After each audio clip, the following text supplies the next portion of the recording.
и в общи линии от вече 12 години се занимавам с тези прекрасни същества. Всяко едно от тях едва ли не съм го гледала от малко. Не всички не, спиралиде е вече голям, това спира между другото. И сега всъщност ще се опитам да ви разкажа какво правим ние за зубрите в Родопите, като всъщност основната част, в която ще се фокусираме историята на зубъра и защо правим това с зубрите, защото зубъра е нещо, което не е много познато в България и няма го на много места. Така, зубърът се нарича много често и архитект на гората или на пейзажа, и това е защото те влияят изключително много върху горските местообитания. Всъщност това е горско животно, за разлика от американския бизон, който всички знаем живее в прериите. Много обичат да живеят на границата между гората и откритите площи, така че да могат във всеки един момент да се скрият в гората. И между другото имат чудесен навик да се правят на невидими, нищо че са огромни.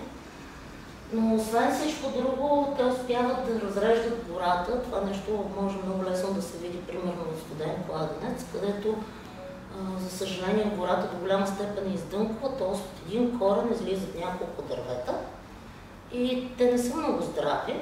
Момчето Спиро, което видяхте, голямото момче, много обичаше да почиства болните дървета и в крайна сметка правят една така наречена парков тип гора, която пък е чудесна, примерно в случая за лопатарите. Преди имаше само камъни между дърветата, сега вече има и тревичка. Те са много щастливи да живеят там, лопатарите да си пасат и така нататък. Също така, зубрите изключително много. Аз искам да ви представя и Христо, за тези от вас, които не го познават. Това е моят колега, който всъщност е основният човек, който се занимава с зубрите, освен мене. Те също така много обичат да си правят прашни бани. Показвам една такава прашна баня. Като по този начин всъщност разравят пръста и правят, махат растителността, но пък създават подходящо място за нови пионерни видове. Примерно, ако обичате мащерка, мащерката всъщност започва да се развъжда основно на точно такива места, където някой си е правил прашна баня. Така много, също така обикновено много, лойната им са изключително вкусни, съответно привличат птички, насекоми, диви прасета и други такива животни. И сега ще започна малко по за историята на зубъра. Всъщност европейския и американския бизон произхождат от един прародител, който е живял някъде в Южна Азия, когато континентите са били заедно. Постепенно вида се разселва, единият тръгва на запад, другият тръгва на изток и в резултат на това имаме всъщност два вида бизони. Името бизон само по себе си всъщност идва от Аристотел, който кръщава животните, които е виждал в районите, в които е ходил, и кръщава бизони, но когато всъщност в 15-16 век европейците отиват в Америка, те намират хиляди бизони, докато по този момент всъщност в Европа до голяма степен зубърът, европейският бизон е изчезнал. И така всъщност оставя наименованието бизон за американските бизони, а за нашите съответно ни казваме европейски бизон или зубър, което е славянското наименование на вида. И всъщност не знам доколко се вижда от снимките, но колкото и да са братовчеди двата вида, те всъщност са много различни, защото едното е горско животно, другото е животно на откритите площи.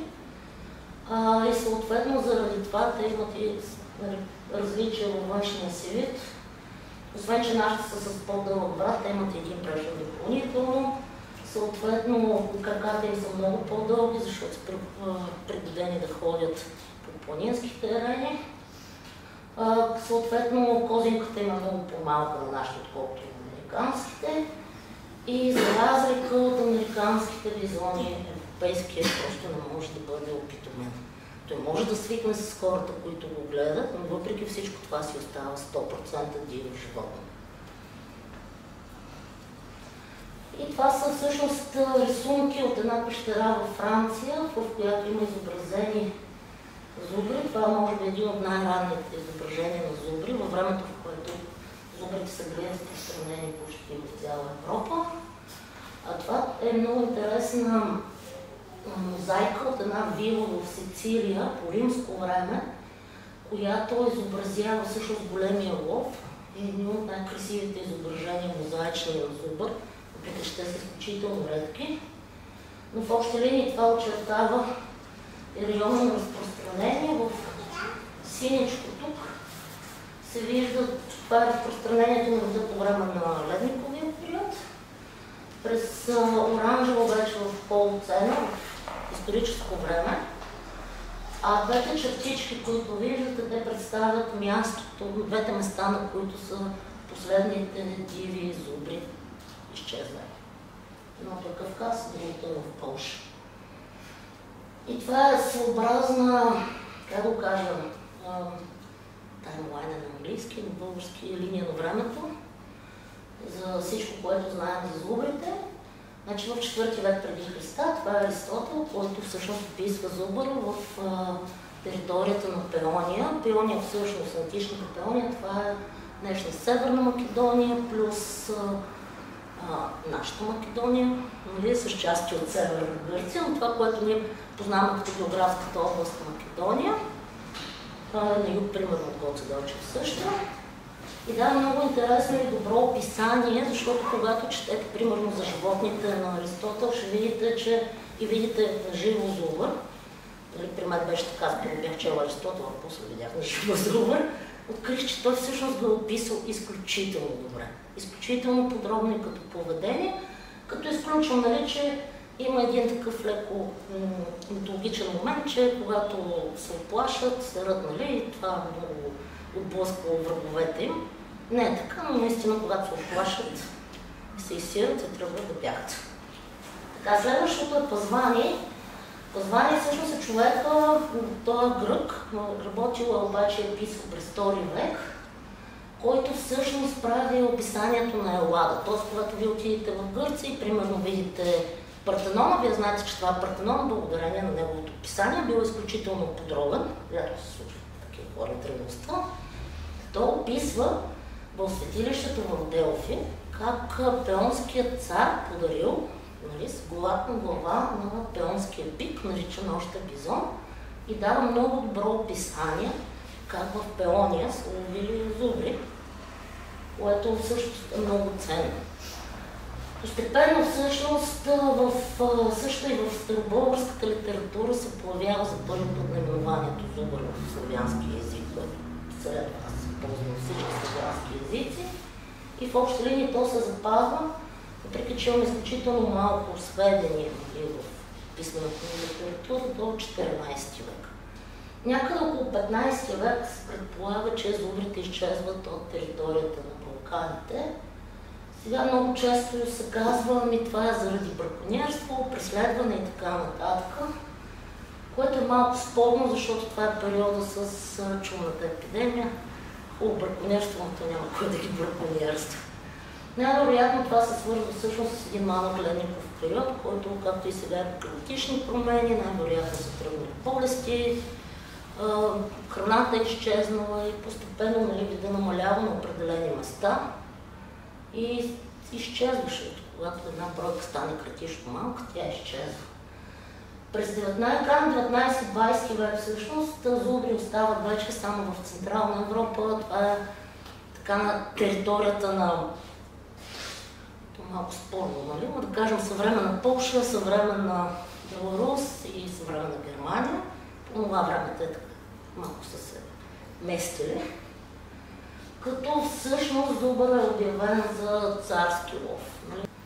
През 1923 година всъщност, по време на един такъв конгрес за опазване на природата, се създава и така нареченото Международно общество на приятелите на зубрите, което съществува и до ден днешен. И тогава се поставят първите стъпки за опазването на зубрите. Всъщност, какво се случва? Те се опитват да издират всички запазени зубри в дивата природа, които са, т.е. дивата природа вече почти няма деца, освен този. Нали? Но в развъдни центрове, в зоопаркове, в частни ловни стопанства и се опитват да създадат такива развъдни центрове, за да спасят, да могат да развъдят и да спасят съответно вида. За съжаление обаче има епидемия от шап. Една част от животните умират и се взима решение те да бъдат кръстосвани с американски бизони, което всъщност се оказва още един проблем за популацията, защото това са различни видове в крайна сметка, въпреки че са братовчеди, успешно се кръстосват, но пък чистокръвните животни изчезват. Постепенно всъщност се стига до идеята, че колкото и малко животни да са запазени, те трябва да започнат да се опазват, да не се кръстосват с американски бизони. И така през 1929 година всъщност за първите животни, които са чистокръвни, зубри, не са кръстосани с американски бизони, се заселват в развъден център в Беловежката пуща, в гората Беловежа. И тази дама, между другото, тя е германка, Емилия се казва, която прави почти невъзможни неща за издирването на родословието на зубрите, събирането им и съответно за, как кажа, за това да може да се започне тази развъдна програма. По времето на Втората световна война, въпреки че германка има доста проблеми с нацистите, остава обаче заради животните и ги изтърпява и благодарение на нея всъщност след Втората световна война тази родословна книга, която започва да се води, продължава и всъщност нали, успяват да възстановят вида. През 1932 година започва всъщност и се издава първата родословна книга. Всяко едно животно се знае от кого произхожда, кой е майка му, кой е баща му и така нататък. Между другото, това е един ден днешен. Всяко едно живородено животно се вписва в тази книга. В момента са около 10 000 животни. И в Полша всъщност има учени, които се занимават основно с това да водят родословието. Благодарение на всичките тези усилия, въпреки Втората световна война, в крайна сметка животните оцеляват и през 1952 година първите животни вече са пуснати на свобода в Беловежа. И това е началото на възстановяването на вида. И може би трябва да кажем, че виждате за колко кратък период от 1919-1927, когато вида изчезва в дивата природа, до 1952 година, когато се връща в дивата природа, колко много усилия са положени, за да може този вид много да го има. 1961 година, между другото, е първото успешно заселване на зубри в България. Прави се в едно ловно стопанство в Североизточна България, водено Ирихсар. По идея на другаря Тодор Живков, който обича да ловува с другаря Чаушеско, а Чаушеско обожава да ловува зубри. И съответно през 2013 година ние направихме първото заселване на зубри в Родопите и от тогава минахме много дълъг път. И всъщност това, което искам да ви покажа, защото ви обясних колко много са изчезнали тези животни, когато започва разселването и възстановяването на вида, има 54 живи чистокръвни животни. Тоест всички зубри на този свят, които в момента съществуват, произхождат от тези 54 животни. Те пък от своя страна произхождат от 12 чистокръвни зубъра, които са разделени в две генетични линии. Едната е Лоланд, или така наречения беловежки тип, а другата е Лоланд кавказен, или така наречения планински тип. Примерно в България, те са нашите животни. И тук съм изкарала една част от развъдната книга, в която са показани тези 12 животни. Първите 7 всъщност отгоре влизат в основателите на тази беловежкия тип, докато всичките 12 са в основатели на Лоланд кавказския или планинския тип зубри. И всъщност каква е разликата? Разликата е, че има един зубър, номер 100 в родословната книга, казва се Кавказ. Той всъщност през 1908 година е докаран в немски зоопарк, уловен е в дивата природа на Кавказ. И съответно запазен е, нали, той и неговите наследници, и те влизат като... Той всъщност дава неговата кръв, за да може да има този планински тип, да го наречем зуб. Но виждате колко генетично е, как да кажа, неразнообразен вида, защото това всичко създава изключително много проблеми. И сега трябва да ви запознаем вече с самите зубри. Това, както казах, е Спиро. Тя ще е първи мъжки. Обикновено те така достигат тегло до 900 кг, този имаше 1 тон. Височината е до 2 метра. Аз много обичам да му викам малък Спирчо, до момента, в който не мина покрай Toyota Land Cruiser с 4 врати. Знаете колко са големи Тойотите, и осъзнах, че животните, колкото Тойотата, и от тогава спрях да викам малък Спирчо. И също много характерно за вида, че те имат много ясен по-деформизъм. Виждате, мъжкият колко по-як е. Също рогатите ми са много по-масивни, защото това е женската, казва се егерозе. Как се казва? Егерозе. Значи, всеки развъден център, нали ви казах, че там всеки си знае родословието, аз моето родословие не го знам така, но всеки развъден център си има име и всъщност първите букви на името на животното показват от кой е развъден център. Спиро е от Шпринге в Германия, където още 30-те години започват и развъждат също чистокръвни. А пък Егерозе е също от Германия, от Хиндерхаузен. Това е Тевтобурската гора, където всъщност германските племена разбиват легионите на Цезар пак. След Юлий Цезар, Октавиан Август. Да, както и да е. И немците много държат на тази гора, защото тя тяхната гордост и са си оставили като природен резерват и развъждат европейски бизони или зубри там. Така, женските са много по-малки, виждате, ръцата им са много по-финни, просто самото животно е много по-красиво, нали, при мъжките грубата сила. Не стават много високи, че средно са може би около 1,65 м. Нали? Въпреки че имаме изключение, защото имаме животно, което взехме от словашкия зоопарк, Братислава, което е 2 метра високо, но то страда от гигантизъм, вероятно. По-голяма от мъжките със сигурност.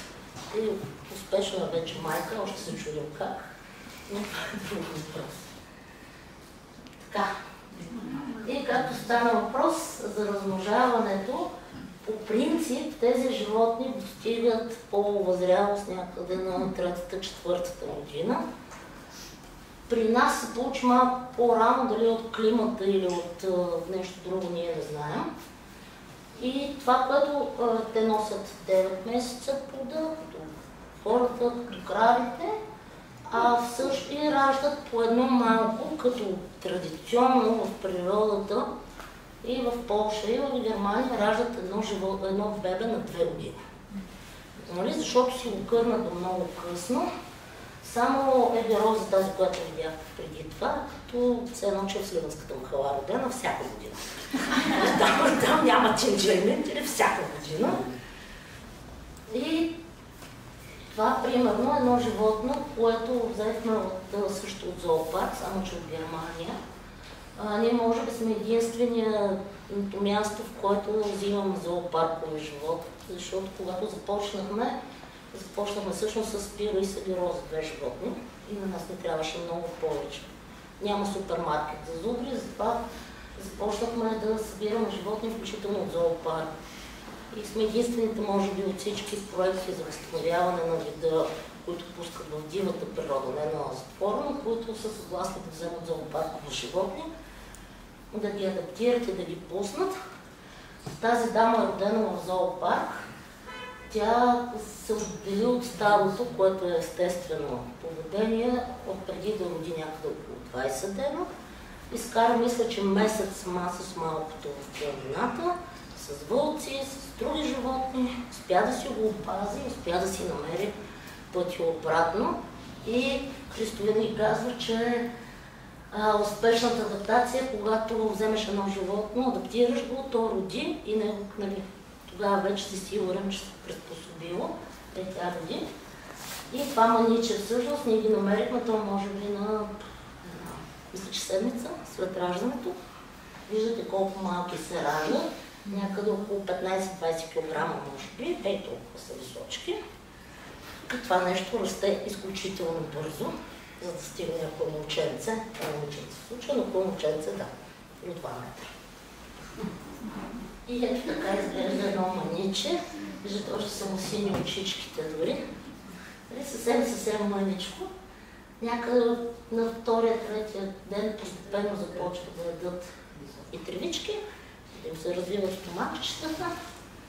И вече, нали, в зависимост от това дали мама ще го кърми до втората година или ще го нареда, за да роди друго, продължава да се кърмат много дълго време.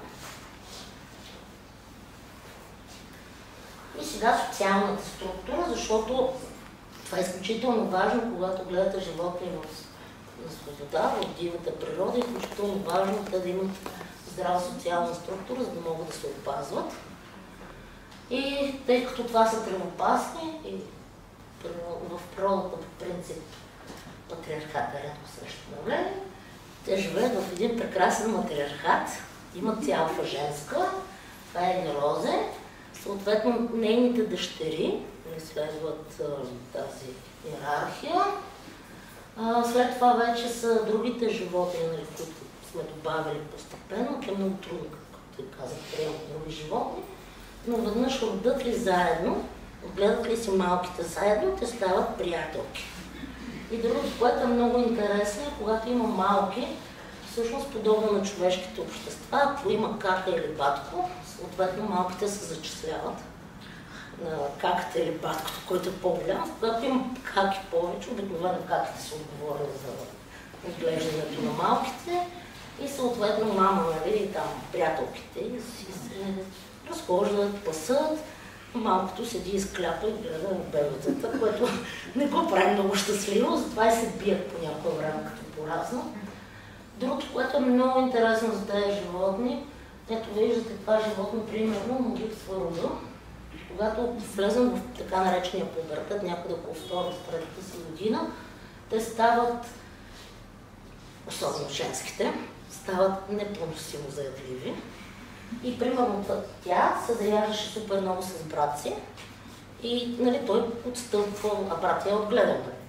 Обясних ви преди това, той отстъпва, но в един момент просто го писна, сблъскаха се, сбиха се, заклещиха се и той просто преметля над главата си и така тя остана без рука.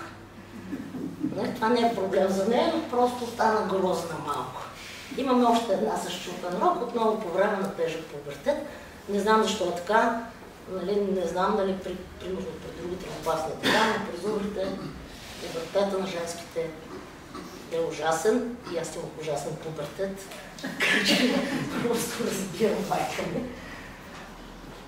И така, сега менюто, всъщност какво се хранят зубрите. Хората казват, те са тревопасни, даже скоро ни обясняха, че трябва да има много трева и така нататък.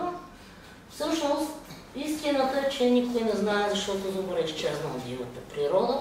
С какво се е хранил, когато е бил тук, никой не знае.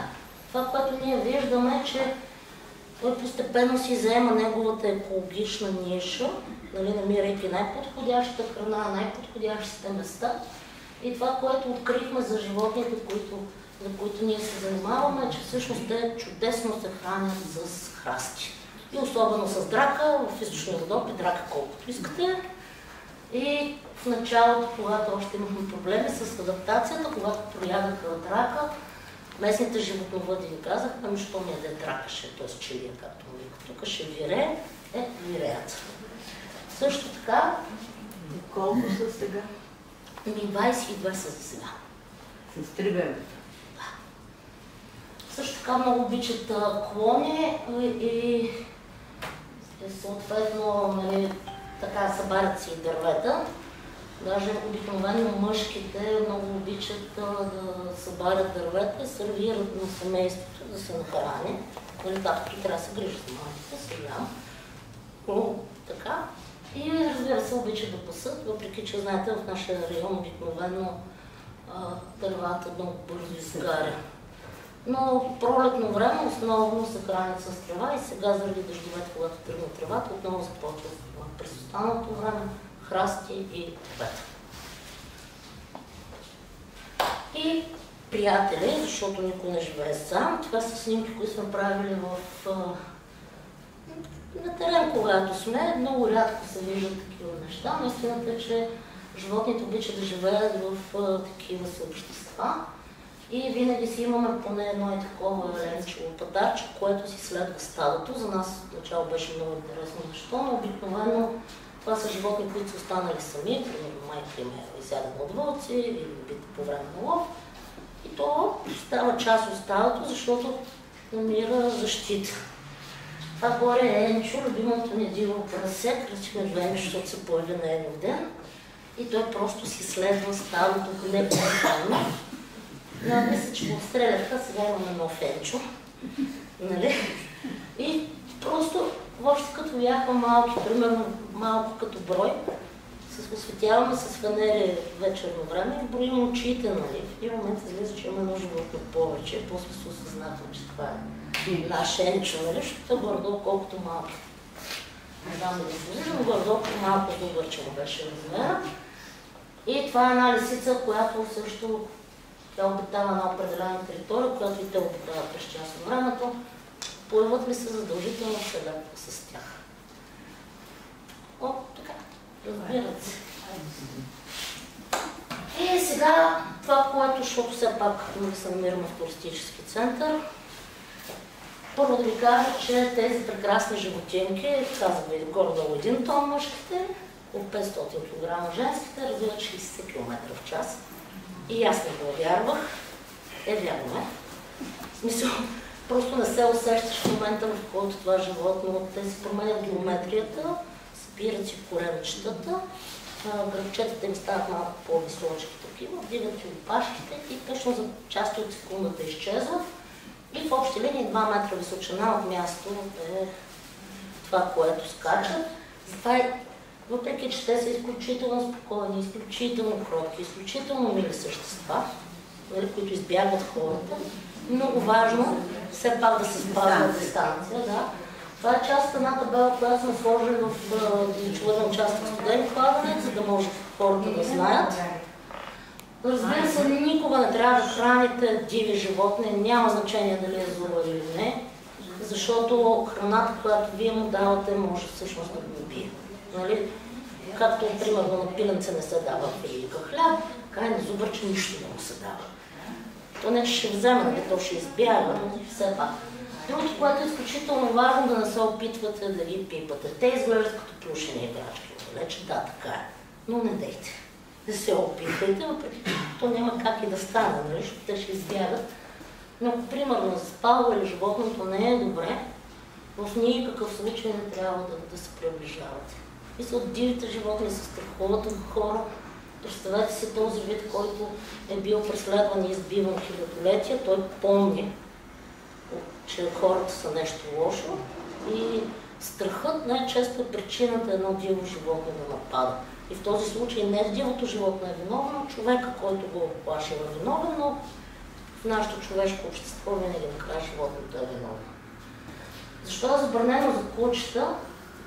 Всъщност, ние никога не сме имали такъв инцидент, но от колеги в Полша и в Холандия знаем, че животните проявяват изключителна агресия към кучето и явно го разпознават като хищник. И съответно това, което се случва, кучето става на килимче. Просто нападат и го разтилат. Килимче. Да, и разбира се, тишина, това е между другото, вие повечето от вас сте туристи, Знаете, ако искате да видите нещо в дивата природа, е много важно да сте тихи. Защото ако дивите животни искате да видите диво животно, но ако те ви чуят отдалече или, нали, как се казва, усетят, те ще избягат. Ако сте достатъчно тихи, съответно ще имате шанса и да ги видите. И другото, което може би тук трябва да сложим, много често хората ходят с щеки. И това го наблюдаваме понякога, че идват хора с щеки, аз също ходя време щеки, защото ме болят колената. Обаче животните се плашат, те го възприемат това нещо като пръчка, нали? Като оръжие и някъде дълбоко в тяхните гени нещо се събужда и те просто бягат или стават неспокойни.